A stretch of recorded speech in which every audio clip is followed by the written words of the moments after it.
Hi, I'm Zach Dulli, and I'm here with Hunter Nickless, who is 15 years old, and he has three films in the festival. He has Beyond the Gate, Haunted for Life, and Gone. Nicholas Hunter. It's really great to have you here. How you doing? I'm doing good. Thank you for having me. I'm doing awesome. I'm doing great. So three films in the festival at 15. How did you do that?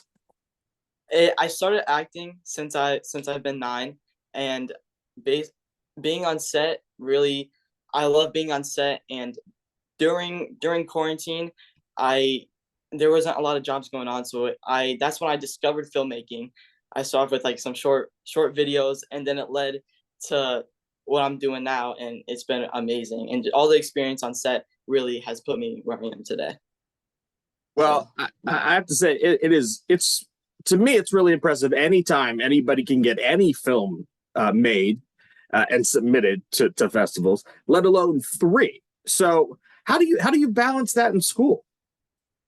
Luckily, so I go to two schools. So my regular high school is in the morning, and then the rest of the day I go to an art school in Norfolk, Virginia, and I go there for film. So I go to, and I'm freshman year, so I go to both of those. Luckily, both of my schools are really supportive, so I I can kind of work around the missing days in that. I mean, it can be a struggle sometimes, like with homework overlapping with like filmmaking and like having to travel, but it's all worth it, and I make it work. So. Well, you did hear. Congratulations! All three films are great. They're all. I personally enjoyed all of them, and you know when I was watching it, I was one of the questions I had for you was who. What are some of the films or and filmmakers that really influenced you that still do, or at least did leading up to these movies? So some films that I get some inspiration from is Interstellar, which kind of relates to Beyond the Gate. And then some really nice ones that I've discovered recently is The Florida Project, Waves, and there's another comedy one, but I forgot what that one was. But those are like the three main ones that I really get inspiration from. And Oppenheimer. Oppenheimer was a really good one. Yeah, Oppenheimer was great. Is there so I guess let me ask you this. Can you take us through your creative process? So sort of start to finish from when you have an idea to when really the film is ready for people to see it. What is that like for you? And I'm sure it's changed too. And how's it changed kind of as you've done more films? So since once I started making films, like it definitely my process has changed. I So now what I've been doing is I music is a really good inspiration for me because music sets a tone kind of for what I'm going for a story. But I go ahead and write the script. I'm working on the script. I think from the shots and editing. So I think from the ending stage of the editing process of how it's gonna look at the end of the film. So I put that towards writing the script of for the for how it'll be at the end. And really, I started off with iMovie, and now I'm working on DaVinci Resolve and After Effects. So it's been really nice journey. And then also photography. Photography is a big help in cinematography for film. So I do photography on the side, and I have a business in photography too. Very cool.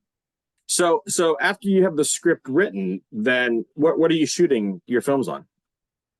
I so Beyond the Gate was shot on my phone, and then Haunted for Life Encounter was shot on a Zoom call, which that's the cool thing about that one. And then Gone was shot on my Canon 80D with a 50 millimeter Rokinon Cine lens. And Wow. I just got myself a Blackmagic 4K Pocket, so I'm gonna be using that for my future films. Nice. That's a nice camera. That's awesome. Cool. So do you have the next film in mind already? Are you already working on something? I'm partial. I'm working on a script. I'm setting the mood as like a. It's gonna be a dramatic film, and it's gonna relate in like a relationship. So kind of like Euphoria in a way, but not totally like how Euphoria is, but in that kind of tone. Okay. Okay. That sounds very cool. So So it's still a drama, but like a different stories than I've usually been doing. oh, very cool. So Okay. expanding my horizons and all that. Hey, that's as a filmmaker, right? That's what you got to do. You got to keep pushing the envelope a bit and learning more. So, uh, speaking of that, what did you know? We were talking earlier that Beyond the Gate was your first, really your first film of the three that are part of this festival. What did you learn? I mean, really, what's one of the biggest lessons you learned in going from Beyond the Gate by the time you got to finish Gone? Definitely storytelling, because storytelling and as the more you write scripts, the more your mind's gonna think of new ideas for dialogue and how it comes together easily. And my editing always is gonna keep on progressing. And as you keep on making films, your cinematography is gonna get better. So definitely after I made Beyond the Gate, my my writing has gotten better in that. So it's been a nice I learned a lot since Beyond the Gate, because Beyond the Gate I filmed the summer before freshman year. So I after Beyond the Gate I got into the governor's school, and I bet I've been learning a lot at the governor's school. Oh, that's very cool. That's very, very cool. Um, so I guess one of the other questions that I have for you is really more about a year as a sort of a performer, right? As an entertainer, because I think filmmaking is entertaining. You also Mm-hmm. we were talking about you were also an actor. Yeah. What do you first of all do you act in a lot of your own films and other people's stuff? Yes, I do. So knowing that, do you think it's hard to act and direct yourself? So I feel like it's easier to act in your own film because you understand the whole dynamic of your film. But I say the tricky part about acting in our film, especially how you might not have like a big set in that, it's kind of like as you're acting but also directing the people that are camera upping. And like you have to, like, after you're acting, then you're looking at the shot to make sure it's right. If it's not, then you go back and do it. So I feel like, but as you keep on doing it, it gets easier. But so it might be maybe tricky acting and then like going back and looking at the footage, but definitely acting in your own film is easier, I feel like. Okay. And do you also do stage work too, or do you just do film as Just an do film. actor? Just do film. Mhm. Very cool. Um, so where do you see yourself when you graduate in four, 3.5 years now? When I graduate, I'm gonna keep on. I'm looking into colleges to go to, but I'm hoping that I can get work on some commercials on that, and then get those jobs, make connections, more experience using cameras, and the end goal is making a movie, getting it on the big screen or a streaming service, and then keep on doing that. So All right, very cool. And mm. and what does it mean to you to be uh or to have been nominated and included, or so I should say, what does it mean to you to be selected for the film festival? It means a lot because it's really awesome after you, because it's a lot that goes into making films. It's all the process, script writing, editing. It's really kind of psychological in a way of making a whole film, and it's really cool, like getting it into a film festival and it's getting recognized and being able to be shown to many people.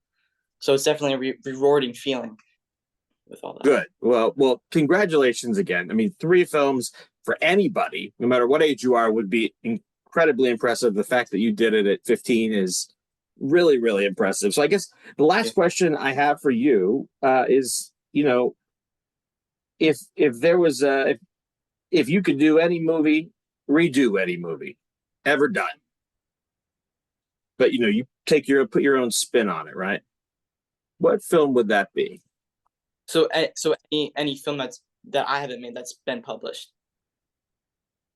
Right. Ooh, that's a good one. Huh. Whew. Oh, I haven't been asked that one. I'd say that it would be probably. Have you seen Uncut Gems Oh by? yeah, with Adam Sandler. Yeah. So I love that movie. The editing, pacing is so good in that one.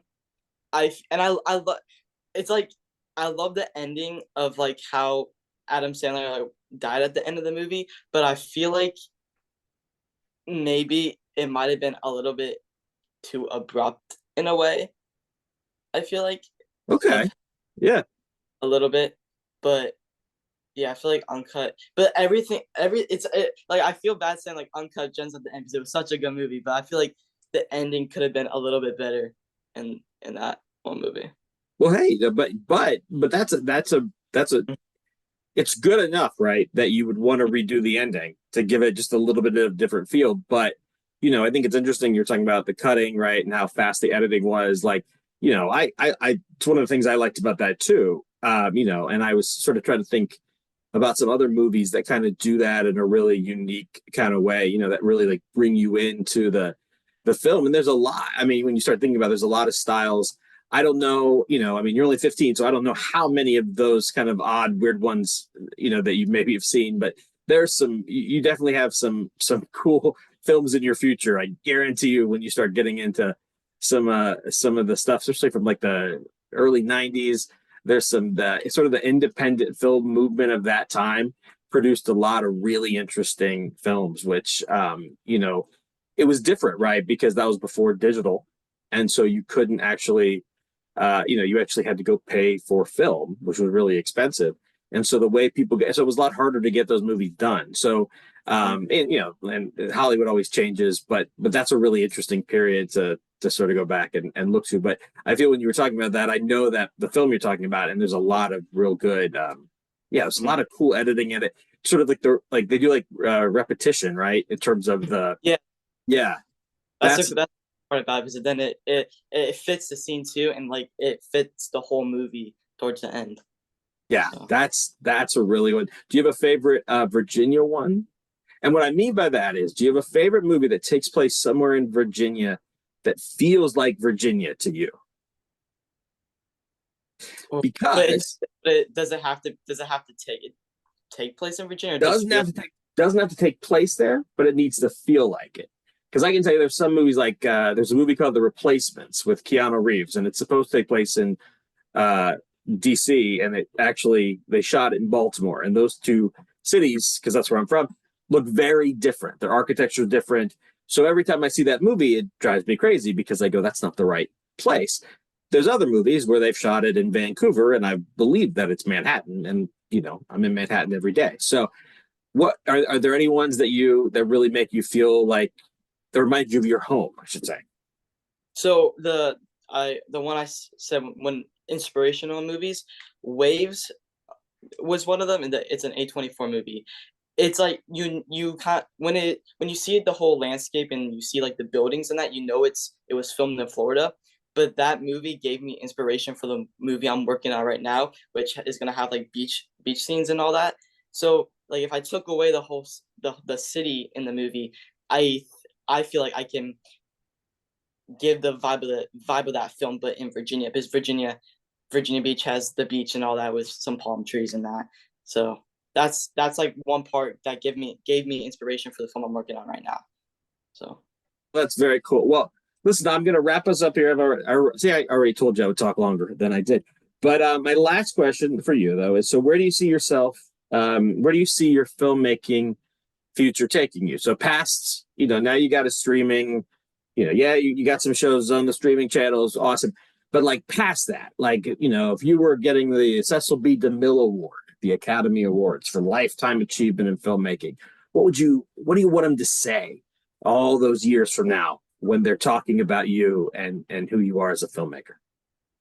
I'd say that I my what I want to do, I love teaching people, so it'd be really cool to be able to teach people in the future about what I've been learning through the whole process in filmmaking.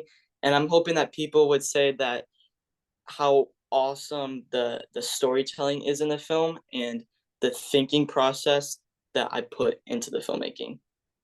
And that. Well, So, awesome. Well, and again, yeah. So please continue.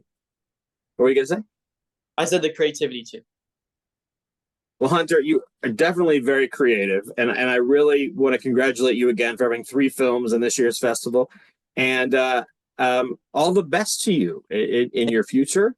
and keep making movies, keep telling stories because we all need it. So thank you. All right. Thank you. I really appreciate it. Nice speaking with you. Bye. All right.